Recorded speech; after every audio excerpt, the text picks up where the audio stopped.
Este capítulo es continuación directa del capítulo anterior, donde hablábamos de qué son los requisitos, cómo aparecen en el proyecto y cómo hacer una planificación para la gestión de los mismos.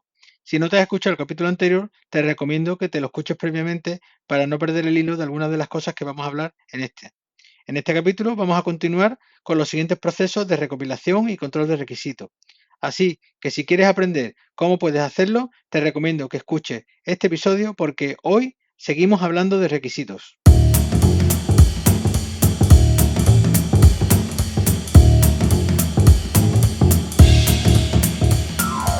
Hola a todos y bienvenidos al episodio número 35 de Buscando el Proyecto Perfecto, un podcast basado en hechos reales.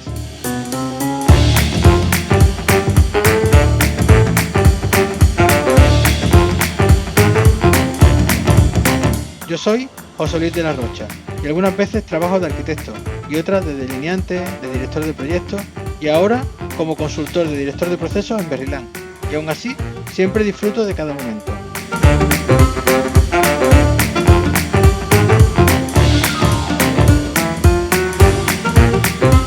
En este podcast te voy a contar mi experiencia sobre algunas cosas que puedes hacer para mejorar el resultado de tus proyectos y de tu negocio. Para coger carrerilla voy a repasar un poco lo que te comenté en el episodio anterior. Para hacer una buena gestión de requisitos se debe empezar siempre disponiendo de un buen listado de interesados sobre los que vamos a hacer un plan de gestión de requisitos y ver cómo obtener todos los requisitos de todos estos interesados. Cómo vamos a medirlo, cómo vamos a validar que se cumplan, cómo vamos a tratar los cambios de esos requisitos, etcétera. Vamos a elaborar, en definitiva, estrategias, documentos y plantillas, pero no los vamos a rellenar. Nos vamos a encontrar al final con un documento, ya sea físico o virtual, que contiene pues un plan de ejecución de esa captación de requisitos. En el proceso que vamos a ver ahora, el de recopilar requisitos, es cuando ya vamos a comenzar a hacer esa captación. Si el primer proceso era un proceso más teórico y generador de estrategias, documentos, plantillas, este proceso será el que vamos a rellenar los documentos anteriormente diseñados con los requisitos del proyecto para después tomar decisiones. En definitiva, vamos a determinar, documentar y gestionar las necesidades y los requisitos de los interesados para cumplir los objetivos del proyecto. Y para eso vamos a hacer dentro de este proceso tres actividades diferenciadas. Por un lado, vamos a captar estos requisitos en bruto, todos los que nos lleguen mediante los medios que hayamos planificado y los vamos a registrar en un documento que vamos a denominar pues documento de requisitos. Después tendremos que hacer una selección de los mismos para ver cuáles de ellos son fundamentales para garantizar el éxito del proyecto y vamos a descartar todos aquellos que no aportan o perjudican al proyecto. De esta actividad tendremos una actualización de esa documentación de requisitos y nos va a servir para definir posteriormente el alcance del proyecto, que es un resumen de lo que demanda el cliente. Por último, tendremos que concretar los criterios de aceptación y aprobación en un documento de seguimiento de esos requisitos. Y de esta parte, pues saldrá lo que hemos denominado o denominaremos la matriz de requisitos y toda la actualización de toda esa documentación de requisitos previamente realizada. Y vamos a ver un poco con más detalle todos estos tres pasos que hemos comentado. Como he dicho, el primer paso del proceso va a consistir en hacer las entrevistas con los interesados seleccionados, vamos a comenzar las reuniones de trabajo necesarias para detectar esos requisitos, vamos a hacer una visita al entorno, recopilar normativas, realizar cuestionarios, consultas, observaciones, etcétera, con idea de ir rellenando esta documentación de los requisitos. De aquí, además de los requisitos directos de los interesados, pues deberá surgir también un análisis de toda la normativa que tendremos que cumplir. Después vendrá otro proceso para justificar la normativa, aplicarla y en detalle. Pero en este momento lo que tendremos que analizar es qué normas vamos a tener que cumplir y qué requisitos nos van a pedir a nivel general. Para esto es muy útil el listado de normativas de obligado cumplimiento que nos ofrecen los colegios técnicos y que mucha gente mete en la memoria de los proyectos como si al meterla cumpliera con toda la norma. Y para lo que sirve es para saber toda la normativa que hay vigente y que tienes que cumplirla y que después vas a tener que justificar en tu documento de la memoria. Poner el listado en los proyectos no es justificar la normativa, después hay que justificarla. Pero bueno, este tema da para otro podcast. A lo que vamos. Con este listado lo que vamos a tener una lista de todas esas normas que tendremos que cumplir y puede servirnos para detectar ciertos requisitos que deberíamos de ir poniendo ya por escrito y presentándole al cliente para que sea consciente cuanto antes. porque cuántas veces nos ha pasado que el cliente pues no se esperaba que haya determinados requisitos, sobre todo de instalaciones, determinados requisitos específicos de cerramiento o normativa específica que establece una forma de hacer las cosas de una forma determinada, que el cliente pues no era consciente y de pronto se encuentra que por ley tiene que hacerlo y bueno, pues siempre genera el problema con ello como si nosotros fuéramos los culpables de tener que cumplir la ley. En el caso de que el proyecto se vaya a realizar con una metodología BIM, pues será necesario además rellenar una serie de documentos, el OIR, PIR, AIR, EIR, etcétera, que ya hablamos en el capítulo anterior y pues tendremos que para rellenar esta documentación pues hacer consultas con nuestro equipo, con expertos BIM si no controlamos el tema y con el equipo del cliente, por supuesto, porque son los que responsables de rellenar mucha de esta documentación y haremos pues este trabajo para ir completando esta documentación. Tanto si tenemos que rellenar estos documentos porque estamos haciendo este proceso, como si estamos haciendo un proceso más tradicional o otro tipo de proyecto que no requiere BIM, pues es siempre bueno tener un listado de requisitos en un documento para trabajar con él. Este listado pues deberá tener la información necesaria y podrá ser como una especie de tabla con tantas columnas como categorías y campos queramos controlar. Iremos metiendo filas, pues toda la lista de esos distintos requisitos y describirlo lo mejor posible. Por ejemplo, estas columnas podrán ser un código alfanumérico para que podamos identificar de forma unívoca cada uno de estos requisitos. Podrán tener un título para que tenga una descripción corta de en qué consiste el requisito, identificarlo rápidamente. Después podemos tener un campo de descripción donde nos explayemos un poco más en detalle de en qué consiste ese requisito. Podemos tener un campo de observaciones para hacer anotaciones al respecto que no corresponden a lo mejor meterlas dentro del campo de descripción.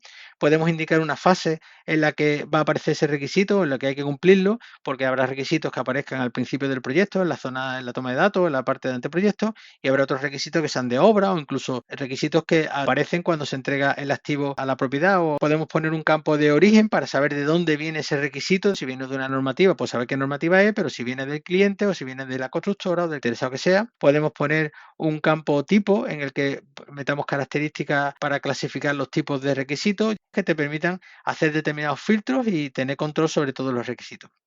Finalmente, lo que vamos a tener, pues todos esos documentos de requisitos rellenos y con todos los datos captados y con todas las observaciones necesarias que haga falta.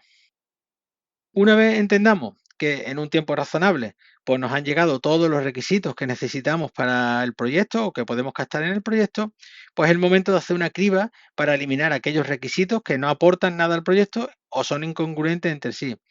Y habrá que hacer priorización de uno sobre otro y determinar cuáles son los que construyen un proyecto real, es decir, que son factibles cumplirlo dentro de las condiciones que nos han determinado el proyecto. Para chequear esto, es bueno añadir en la tabla los campos de objetivo y entregable para ver a qué objetivo pertenece ese requisito o va a cumplir ese requisito o a qué entregable pertenece el requisito y así podemos detectar en un vistazo, por ejemplo, requisitos que no vayan a cumplir ningún objetivo ni sean necesarios para realizar ningún entregable. Pues ya es una forma de determinar que hay requisitos de primera y requisitos que son más arbitrarios o requisitos de segunda. En esta parte, pues deberá participar todos los interesados que haga falta. Será necesario negociar con distintas partes interesadas para definir, aclarar, seleccionar, eliminar requisitos con el objetivo de eso, de tener lo mejor definido, lo que se quiere conseguir y cómo se quiere conseguir. Esto no es un trabajo solo nuestro, que tengamos que ser los que hagamos la criba y la decisión, salvo que sea temas de normativa de obligado cumplimiento, pero habrá muchos requisitos que podrán ser totalmente opcionales de si están o no están en función de la negociación que cerremos con las partes. Una vez cerrada la lista, es el momento de concretar el criterio de cumplimiento y aceptación de estos para tener todas las reglas del juego puestas encima de la mesa y que después no quede todo a interpretación de un me gusta o un no me gusta. Y para finalizar y garantizar su posterior seguimiento, estos requisitos pues tienen que tener una trazabilidad.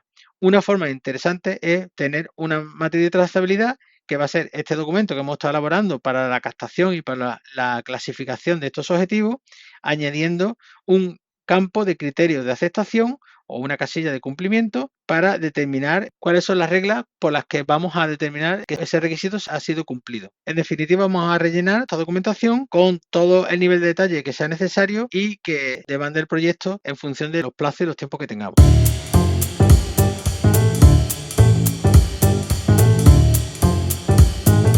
¿Y cuánto esfuerzo tengo que dedicar a esta parte de recopilación de requisitos? Pues este conjunto de actividades debe durar lo necesario como para tener suficiente información y detalle para poder garantizar que hemos captado todo lo importante. Es algo muy difícil de saber, a no ser que tenga mucha experiencia y lo haya hecho muchas veces, sean tareas muy repetitivas o intuitivas. El truco está en entender que el desarrollo de un proyecto, aunque tenga una planificación en cascada, es decir, que sean una serie de tareas secuenciadas una detrás de otra con una serie de dependencias, no es necesario esperar a terminar una tarea para comenzar la siguiente. Y se puede ir recibiendo los requisitos más importantes que normalmente vamos a obtener del cliente y con esto comenzar a trabajar y a medida que se va definiendo el proyecto, pues ir incorporando otros requisitos más secundarios. Y así no estamos limitados a estar un tiempo sin poder avanzar hasta que recopilemos todos los requisitos si no tenemos experiencia en cómo se hace esa recopilación y esa planificación.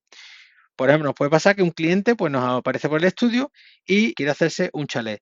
En una primera reunión nos va a comentar pues, lo que quiere, nos da información de la parcela, sus objetivos principales. A priori, pues nos van a faltar muchos datos para completar el chalet en su totalidad. Pero en esta reunión que hemos improvisado con el cliente, bueno, podemos tener una serie de fichas de toma de datos para hacer esa primera reunión con el cliente. Es suficiente para que podamos realizar un presupuesto de los honorarios y presentárselo al cliente y cerrar esta primera fase. Es decir, para hacer esta fase de encargo no ha sido necesario pues hacerte ni un plan de gestión de requisitos, porque la incertidumbre de obtener el primer entregable, que es el presupuesto, pues no hace falta ningún plan, simplemente en una reunión del cliente y a lo mejor pues tienes una ficha, una serie de documentación previa que tienes ya preparada, pues es suficiente y con una hora de reunión con el cliente pues es lo necesario para obtener esos requisitos principales que te han servido para expresarle el presupuesto. Esto no quita que tú no hayas tomado nota en la reunión de todos los requisitos que ha planteado el cliente, que yo además lo pongo en el presupuesto como una constancia de que en base a estos requisitos yo presento los honorarios.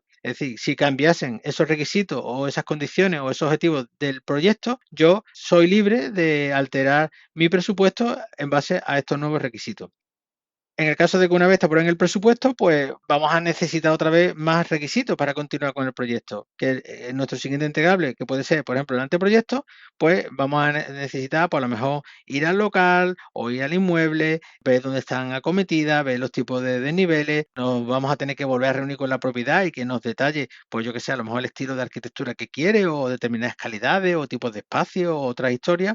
También vamos a hacer un repaso de la normativa completa que no habíamos hecho al principio. Es decir, vamos a ir poco a poco recibiendo nuevos requisitos, ampliando la información a medida que ya vamos avanzando en la fase. Es decir, no hemos tenido que hacer, antes de pasar un presupuesto, una reunión muy exhaustiva, simplemente vamos progresando poco a poco a medida que va avanzando el proyecto. En el caso de proyectos más complejos, esta recopilación puede ser más difícil y aquí es donde un proceso más detallado te va a aportar mayor control del proceso. Por ejemplo, en el caso de una comunidad de vecinos que vimos en el capítulo anterior, pues antes de concretar el presupuesto, pues a lo mejor hay que hacer un trabajo previo de información y de obtención de determinados requisitos para poder definir bien el alcance del trabajo solicitado. Porque al final el objetivo de todo esto es obtener una selección de requisitos que permita el cumplimiento del proyecto y esto pasa por definir bien un alcance que parte de una descripción inicial genérica de lo que quiere el cliente al principio y la vamos a ir completando con más información detallada después de esta recopilación de requisitos y que va a contener toda la descripción de lo que queremos hacer en el proyecto y todo previa aprobación del cliente y del resto de los interesados que intervengan y nos va a servir para hacer el lanzamiento del proyecto con la mayor definición posible de cara a que no se generen expectativas falsas o desviaciones del alcance y de los objetivos de lo que quiere el cliente. Por último, todo este trabajo de documentación va a quedar en el aire si durante la ejecución del proyecto nos olvidamos de todo esto que hemos hecho de requisitos y no comprobamos nunca si se están cumpliendo o no. Por lo tanto, es fundamental que periódicamente, durante toda la ejecución del proyecto, vayamos echando un vistazo a esta matriz de trazabilidad y hagamos dos cosas fundamentales. Primero, vayamos actualizando los datos que sea necesario sobre el estado de cumplimiento de los mismos. Es decir, vayamos rellenando las fichas de cumplimiento de los checklists que hemos hecho, pues los vayamos marcando si se están ejecutando o no. También, como decía, hay que hacer una revisión periódica de si todos esos requisitos siguen estando en vigor a lo largo del ciclo de vida del proyecto o es necesario reducirlos o ampliarlos. Cada vez que detectemos nuevos requisitos, tendremos que volver al proceso de planificación de la gestión de requisitos, repensar esa nueva situación y cómo nos afecta y decidir si los vamos a incorporar, si no los incorporamos, etcétera. Como también he dicho al principio, todo esto implica una dedicación a tareas de planificación y control que se deberá adaptar a los recursos del proyecto y a la incertidumbre de este, para que sean procesos que aporten al proyecto en vez de que sean una carga burocrática innecesaria. Al finalizar el proyecto, todos estos documentos de requisitos y su evolución nos va a servir para tener un informe final de cómo y con qué grado se han satisfecho y se han cumplido estos requisitos en el proyecto. Y además nos va a servir para tener una información importante para poder hacer las lecciones aprendidas. Bueno, con esto llegamos al final del capítulo de hoy, pero antes de acabar te voy a hacer un resumen de todo lo que hemos visto para poner las ideas en orden de cómo hacer una buena gestión de requisitos.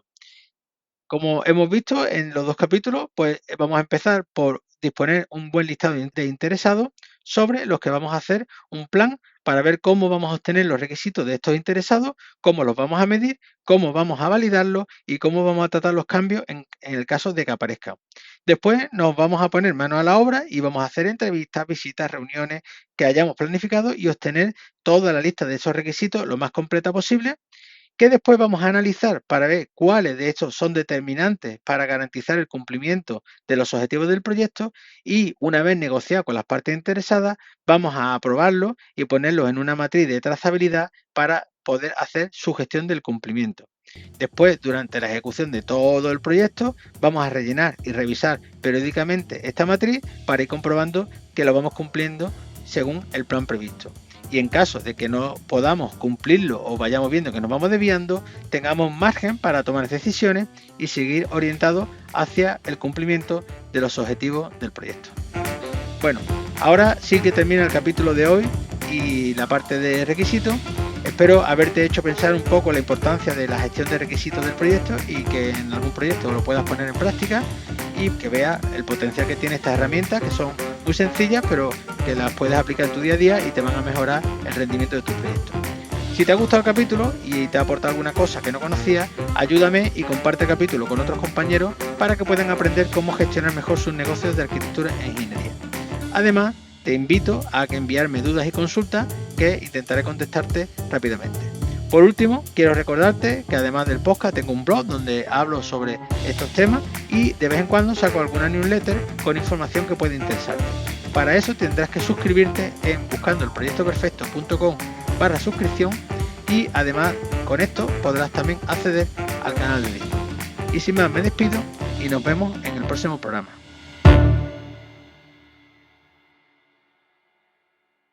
Bueno, pues parece que he tenido una racha de 2 capítulos seguidos en 15 días, que creo que se va a romper este próximo mes porque estoy hasta arriba de trabajo y eventos. Y voy a ver si puedo sacar un hueco para seguir publicando. Para empezar, tengo el Congreso Anual del capítulo Andalucía del PMI, que se celebra el 19 de octubre en Sevilla. Después, entre el 22 y el 24, asistiré al Rebuild Rehabilita. También se celebra en Sevilla. Seguramente asista el día 23 por la mañana, porque por la tarde tenemos una reunión del grupo de usuarios de Sevilla que ha organizado junto con el Club BIM del Colegio de Aparejadores una jornada sobre BIM en la industrialización.